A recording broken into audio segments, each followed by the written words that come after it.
아멘. 할렐루야. 우리 좌우 옆분과 인사 나눕시다. 사랑합니다. 축복합니다. 네. 원이야, 야, 베이스 언제부터 쳤어? 베이스 뒤에서 들어보니까 베이스가 너무 실력이 굉장히 좋은데요. 참 우리 박수 한번 칠까요? 우리 원이. 우리 원이가 초등학교 때부터 왔어요. 이제 벌써 고등학교를 졸업하고 이제 대학생이 됐네요. 세월 참 빠르네요. 이게 아이들 성장하고 청년이 되는 것을 보면서 나는 그대로 같은데, 저도 어느덧, 저도 아이들 나이만큼 서도 이렇게 먹는다는 것, 들어가는 것을 볼 때 세월의 빠름을 다시 한번 느껴집니다. 나이에 맞게끔 세월의 흐름의 속도의 감각을 느끼는 것 같아요. 20대는 더럽게 안 가더니 이제는 60이 넘으니까 더럽게 빨리 가더라고요. 그래서 어쩔 수 없이 세월의 흐름에 대해서 감사하고 지금까지 인도하신 하나님, 앞으로도 인도하신 하나님을 찬양하고 경배를 올려드립니다. 오늘 본문에 나오는 말씀 누구죠? 주인공이 솔로몬이죠. 솔로몬이 유명한 재판 사건이죠. 두 여인이 바로 똑같이 아들을 낳는데 한 여인이 깔고 뭉겨 죽였어요. 그래서 그 한 여인의 것을 훔쳐서 가고 자기 죽은 아이를 바꿔치게 했어요. 그 재판 걸었어요. 솔로몬이 재판 결론 내렸어요.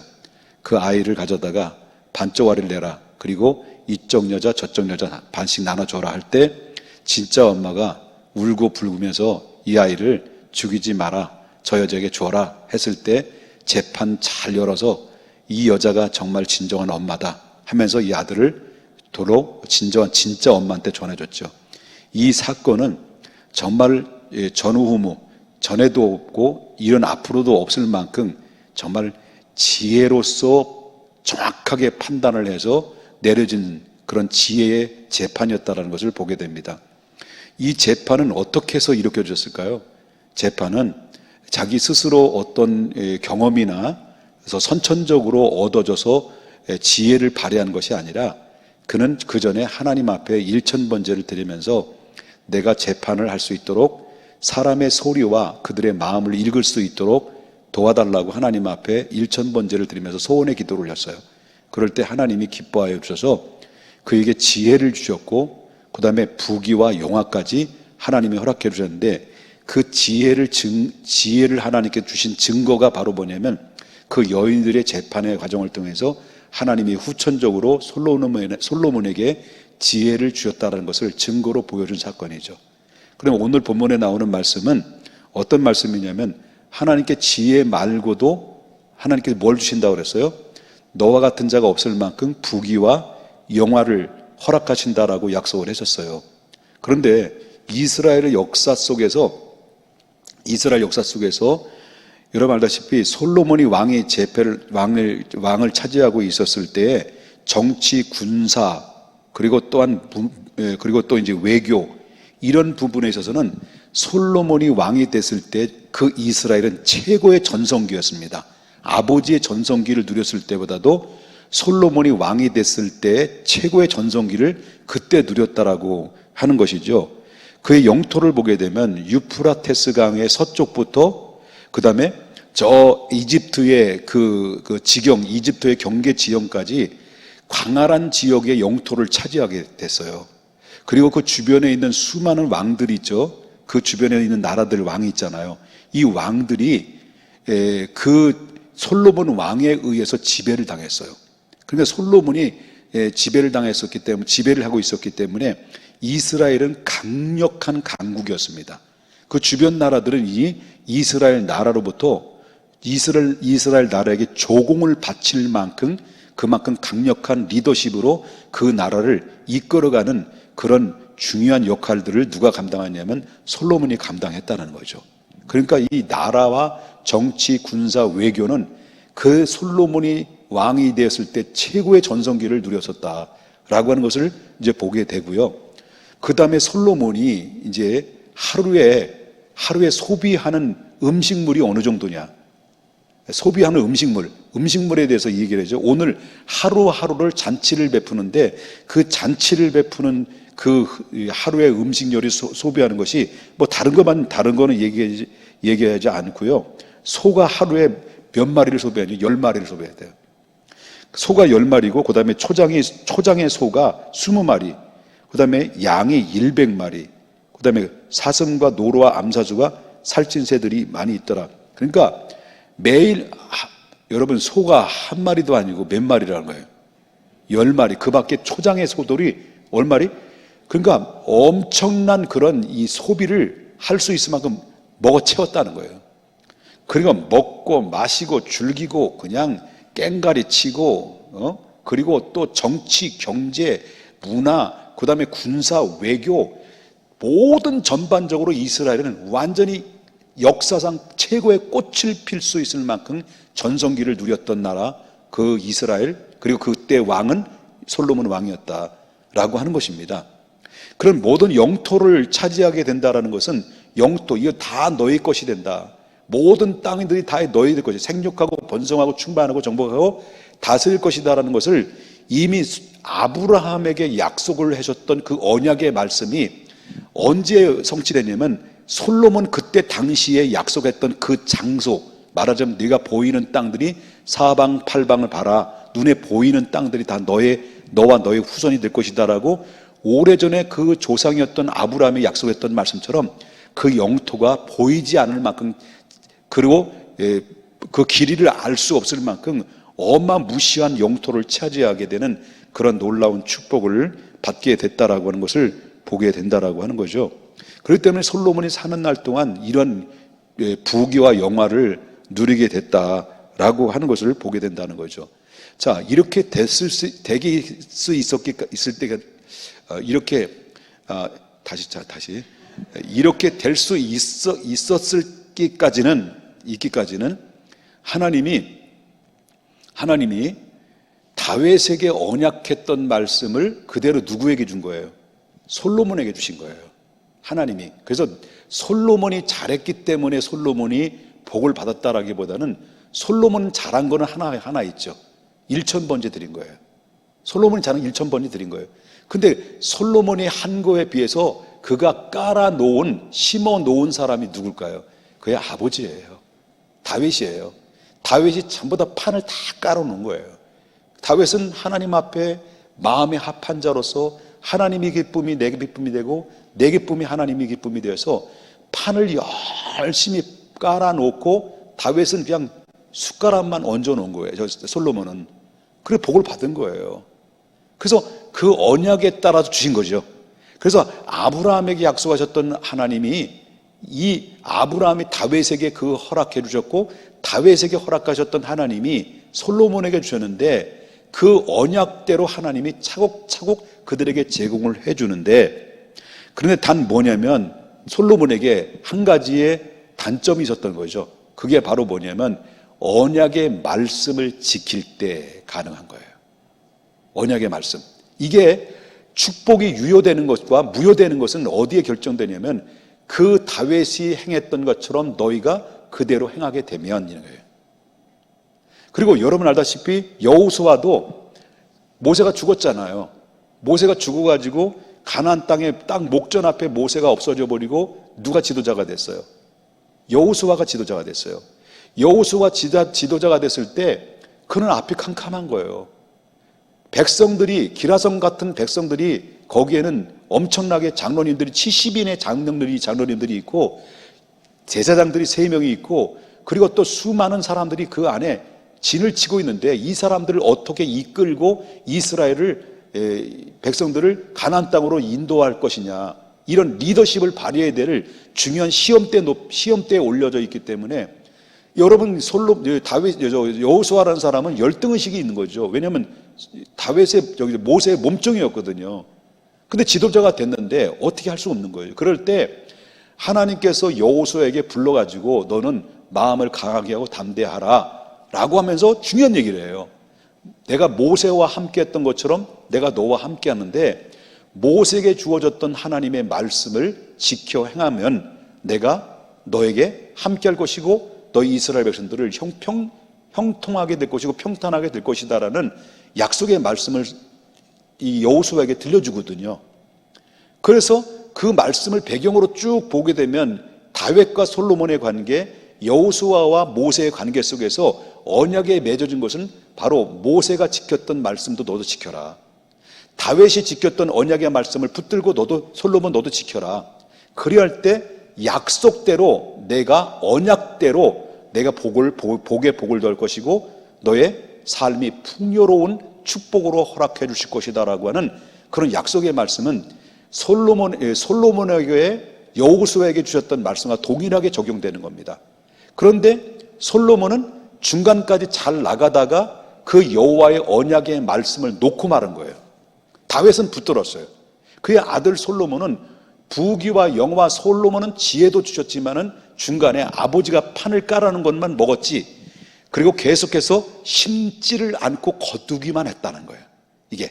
그래서 결국 어떻습니까? 이스라엘은 솔로몬 시대에는 바로 최고의 전성기를 누렸는데 솔로몬이 죽고 난 다음에 그 이후에 이스라엘은 굉장히 하향 곡선으로 치닫게 됐고 이스라엘은 쫄딱 망하게 되는 원인이 된데, 그 언약의 말씀을 붙들고 지키느냐 안 지키느냐, 여기에 따라서 하나님의 언약대로 축복의 삶이 보장되느냐 보장받지 못하느냐가 결정됐다라고 하는 것을 보게 된다는 거예요.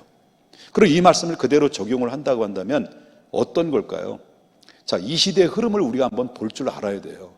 이 시대가 지금 어느 시대고 있느냐, 사회, 정치, 경제, 이런 모든 세계 속에서 성경이 말하는, 구약의 성경에서 말씀하셨던 말씀과 신약에서 말씀하셨던 말씀과 예수님이 들려줬던 마지막 이 시대의 말씀과 사도 요한이 반모섬에서 환상을 통해서 기록하라는 말씀이 요한계시록에 들려줬던 말씀이 바로 오늘날 현대를 살아가는 성도님들이 이 시대에 어떤 흐름을 가지고 있고 성경이 말하는 이 시대는 어떤 시대인가라는 것을, 흐름을 파악할 줄 알아야 돼요.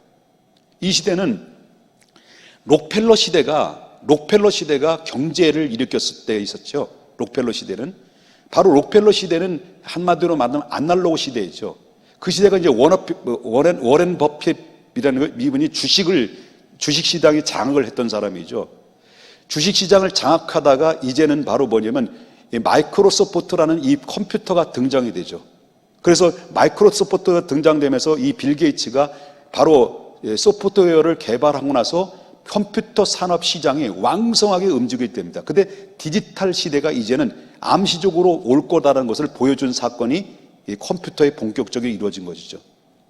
그리고 나서 이제 이 시대가, 뭐 시간이 없으니까 빨리빨리 지나갑니다만은, 지금 이 시대는 코로나 문제도 발생이 됐지만은 이제 뭐 워렌 머스크인가 누구예요? 이분 누구예요? 테슬라 만든 사람 누구죠? CEO? 월런 머스크인가요? 원래 머스크예요? 그놈 머스크예요. 이런 머스크가 바로 이 전기차라는 것을 개발을 하면서 그 다음에 뭘 뛰어들습니까? 우주라는 이 세계를 이제 넘나들 수 있는 그런 것까지 이미 사람들은 개발을 하고 있다는 거죠. 이제 디지털 시대가, 이제 아날로그 시대는 이제 점점점 이제 사라지고 시작하면서 디지털 혁명 시대가 지금 접어들고 있다는 거죠. 디지털 혁명 시대. 그렇기 때문에 디지털 혁명 시대 속에 접어들다 보니까 이젠 전기차가 오고, 이젠 AI 기능이라는 인공지능이 원래는 2045년도에 그때부터 본격적으로 시동을 걸려고 했던 계획인데 그게 앞당겨진 거예요. 앞당겨지면서 20년대 안에 본격적으로 정착을 하기 시작하는 단계가 이제는 도래하게 되는데, 빠른 급속으로 AI 기능이, 인공지능이 사람의 삶과 산업과 모든 정치와 사회 전반적으로 깊숙이 AI 기능이, 인공지능이 이 사회적으로 전부 다 지금 계속해서 개입되어 있고 사람과 함께 공존된 성격에서 지금 이게 유지하고 있다는 것을 보게 됩니다. 어쩌면 AI 인공지능이 사람의 지능을 이미 뛰어넘었고, 인공지능이 뛰어넘기 때문에 인공지능을 통해서 이 사회가 어떻게 진행되어야 될지를 우리가 볼 수 있다는 거죠. 이것은 결국 디지털 문화 혁명이 일어나면서 살기 좋고 편리한 가운데서 살고 있지만은, 그러나 우리는 꼭 아셔야 될 것이 바로 뭐냐면, 살기 좋고 편리한 그런 가운데 있지만은 이것이 계속해서 진행되다 보면 그것은 바로 누구를 향한 도전이니까요. 나중에 우주까지 가게 되고 사람의 신장, 말하자면 사람의 인공의 이 장기능들을 개발해서 사람은 200년까지 살 수 있는 그런 단계, 머리에 칩을 받게 되고, 칩을 받게 되면 컴퓨터에 의해서 사람이 인공지능에서 살게 되고, 그리고 이제 앉아서 일어서지 못하는 하반신 불구자도 이제 일어서는 단계까지 이 개발이 된다는 거예요. 이런 시대가 접어드는 건데, 이런 것들이 디지털 혁명의 문화가 계속해서 발전하면 발전할수록 그것은 바로 뭐냐면 인간은 바벨탑을 쌓기 시작하는 거죠. 그 누구에게 정면 도전이 되는 거죠? 하나님이 천지를 창조한 창조의 세계의 질서에 도전하는 이런 단계까지 오게 되면, 그제 마지막 꽃을 피웠을 때는, 그때는 비로소 예수님의 재림을 알리는 그런 마지막 종말이라는 것을 우리가 볼 수 있다는 거죠. 그렇기 때문에 산업혁명이나 뭐 이런 등등 많이 있었습니다만은, 지금 모든 코로나 문제 때문에 모든 이 전 세계는 한 나라에만 국한된 사건이 아니라 전 세계는 통틀어서 함께 움직이고 있고, 지금 함께 대처를 하고 있고, 백신도 함께 만들어 오고, 함께 네트워크가 되고 있고, 이게 모든 한 덩어리가 계속 어떤 보이지 않는 엄청난 힘의 작용에 의해서 나라가 지금 한 나라만이 아니라 전 세계 나라가 지금 함께 움직이고 있고, 함께 사람들은 점점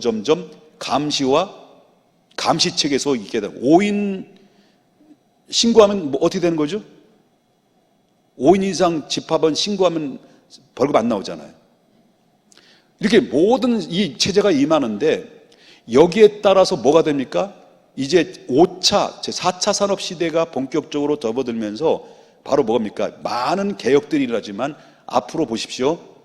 이젠 주식 세계에서는 이제는 점점 하향 곡선을 가게 될 거라고 예측이 되고, 또 한 가지는 화폐 개혁 시대가 바로 접어든다. 이미 화폐 개혁은 이루어지고 있고, 지금 달러는 계속 찍어대고, 그리고 종이돈은 찍어대면서 많이 풀게 되면 풀게 될수록 달러 가치는 하락이 되고, 그리고 하락이 되면 그 하락하는 대신 그걸 대처할 수 있는 대처 능력 시대가 바로 뭐냐면 바로 디지털 화폐가 전환이 서서히 되고 있을 것이다라는 예측이죠. 디지털 화폐가 되게 되면 어떻습니까? 이젠 종이는 사라집니다. 어느덧 우리가 있었는데 10원짜리가 어느덧 사라진 것처럼 우리의 종이 화폐도 서서히 사라지게 될 것이다라는 예측이 돼요. 이건 진리가 아닙니다. 제가 뭐 생각했던 얘기죠. 성경에 나오는 얘기가 아니니까. 그건 참고 한번 들으십시오. 그런데 성경이 말하는 의미 속에선 어떻게 이 시대를 비춰주는가는 알 수 있어야 되겠죠. 디지털 화폐가 전환이 되게 되면 바로 어떤 일이 벌어집니까? 이 종이 화폐 시대는 사라지게 됩니다. 그럴 때 이 시대가 점점 디지털 문화 속에 혁명이 일어나고 있는 가운데 살기 좋고 편안한 시대 속에 살고 있지만은, 그러나 이 안에는 하나님을 향해서 정면으로 도전하는 바벨탑을 서서히 쌓고 있다는 것을 여기서 암시적으로 보여준 한 사건들이 이제 시작이 점점 본격화가 된다. 나중에는 발톱이 이제 숨어 있다가 발톱이 이제 드러나기 시작하면서 마지막 이제 하나님에 대한 정면 도전이 임하게 되면, 그때 비로소 하나님이 재림을 알리는 그런 시대가 앞으로 접어들게 되지 않겠는가라는 것입니다. 그래서 우리 믿음의 사람들은 성경을 많이 봐야 되고, 이 시대에 앞으로 어떻게 흐름이 있고 앞으로 어떤 시대가 어떤 상황이 이루어질 것이라는 것을 미래를 예측하고 준비하고 그리고 기도하는 자에게는 하나님은 아무에게나 기회를 주는 것이 아닙니다. 미래를 준비하지 않고 미리 예측하고 준비하고 기도하고 하나님의 뜻을 구하는 사람들에게 솔로몬에게 기회를 주었던 것처럼 이런 사람들의 기회를 주신다는 거예요. 그래서 이 기회를 잡는 사람들이 어떤 사람입니까? 이 시대를 움직이게 되는 거죠. 이건 세상에서 기회를 잡는 것이 아니라 하나님이 주시는 기회를 잡는 사람들이 이제는 앞으로는 이 시대를 주도해 나가야 되는 인재들이 많이 일어나야 된다는 것입니다. 그러므로 말미암아 오늘 솔로몬이 어떻습니까? 정말로 이 솔로몬은 왕이 될 만한 자격이 없었어요. 신분으로도 마찬가지예요. 그렇기 때문에 환경적으로 여건적으로 볼 때는 왕이 되는 것이 아니라 그 형들이 다 돼야 되는 상황인데, 그런데 자기에게 기회가 찾아왔어요. 찾아왔을 때 그 기회를 하나님께 구하고 찾고 두들겨서 기회를 잡았어요. 잡았을 때 하나님께서 미래를 보게 하셨고, 그리고 또한 하나님이 그에게 왕으로서 준비를 철저히 하게 하셔서 하나님 앞에 뜻을 구하고 듣는 마음을 달라고 하나님 앞에 1000번 드렸을 때 하나님의 그 마음과 하나님의 마음이 스파크 현상이 일어나서 결국 그에게는 지혜가 튕겨지게 되고, 그 다음에 축복이 튕겨지게 되고, 그 안에서 그를 쏟아붓는 하나님의 축복이 그 역사 속에서 정말 이 솔로몬같처럼 누리고 행복한 삶을, 전반적인 부분의 삶을 살았던 사람이 솔로몬 외에는 없다는 거죠. 그렇기 때문에 오늘 이 시대 속에 살아가는 사람들은 이 시대의 흐름을 볼 줄 알아야 되고, 앞으로 어떤 세계가 돌아될 것인가를 미리 예측하고 공부하면서 성경이 말하는 이때는 언제인가를 한 번쯤 여러분이 고민하면서 성경을 계속 많이 읽으셔서 여러분 하나님 앞에 솔로몬처럼 지혜 안에서 여러분 승리자의 삶을 살아가야 될 것을 믿습니다. 그리고 타협해야 될 것이 무엇이고 타협하지 말아야 될 것이 무엇인가를, 오늘은 이 시대는 모두 타협하는 가운데 있습니다. 모두 물러서는 가운데 있습니다. 모두 양보하는 데 가운데 있습니다. 그러나 진리 앞에서는 우리는 양보해서는 안 됩니다. 끝까지 진리를 붙들어야 됩니다. 그리고 붙잡고 살아야 된다는 것입니다. 다른 건 다 변해도 진리는 변하지 않습니다. 주님의 말씀은 일적 미래도 변함없이 그 말씀은 성취했고 앞으로도 성취할 것인데, 이렇게 디지털 혁명 시대 속에서 우리가 잘 대응하고, 교회도 마찬가지로 교회도 디지털 혁명 속에서 일어나는 가운데서 어떻게 이 시대의 흐름을 통해서 이 교회도 어떻게 이 교회를 이끌어 가야 될 것인지 저의 교육자들의 고민이고, 앞으로 우리가 해야 될 중요한 과제를 놓고 있다는 것을 보게 됩니다. 예를 든다면 앞으로는 이렇게 비대면으로 예배 드릴 수 있는 상황이 올 거예요. 그러면 이제 교회에서 물론 장로님들이 협조도 있어야 되겠습니다만, 우리 성도는 있어야 되겠지만, 제 개인적인 생각은 그렇습니다. 교회 1차적으로 스튜디오라나, 난 영어를 잘 몰라가지고요, 방송국을 교회 안에서 설치를 하는 거예요. 설치를 해서 이제는 방송 매체를 통해서 흩어져 있는 성도님들을 그들에게 말씀과 찬양과 기도를 들려주면서 영성을 관리해주는 이 부분을 빨리 우리가 개발을 하고 이 문제를 대처하지 않으면, 여러분 앞으로는 교회가 사라지는 교회들이 많이 생기게 되고, 또 대형 교회들이 이제는 해체되는 시대 속에 임하게 될 것인데, 이런 가운데 교회가 흩어져 있는 성도들을 어떻게 영적으로 믿음을 지키고 어떻게 고수해야 될 것인가를 대처를 하지 않으면 교회는 퇴보된다는 겁니다. 교회는 퇴보된다. 그러므로 우리 하나님 앞에 우리 모든 전 성도님들이 이 시대의 흐름을 옛날 아날로그 시대의 생각에, 도태된 생각에 빠지지 말고 이 시대의 흐름을 가지고 하나님의 영적인 이 세계 속에서 우리가 하나님이 어떻게 인도하시는가를 그 안에서 우리가 함께 바로 하나님의 성령의 능력의 파도를 타면서 우리가 이 바벨탑을 쌓는 이 시대 속에 우리가 어떻게 대처해야 될지 깨어 있어야 된다는 것을 믿으셔야 될 줄 믿습니다. 이런 솔로몬의 놀라운 축복과 형통이 우리가 이 시대 속에 잘 지혜롭게 대처해서 누리고, 그리고 하나님 앞에 이 땅의 기업뿐만 아니라 하나님 나라의 기업에서 찬란한 위대한 주인공들이 다시 되시기를 주님의 이름으로 축원합니다.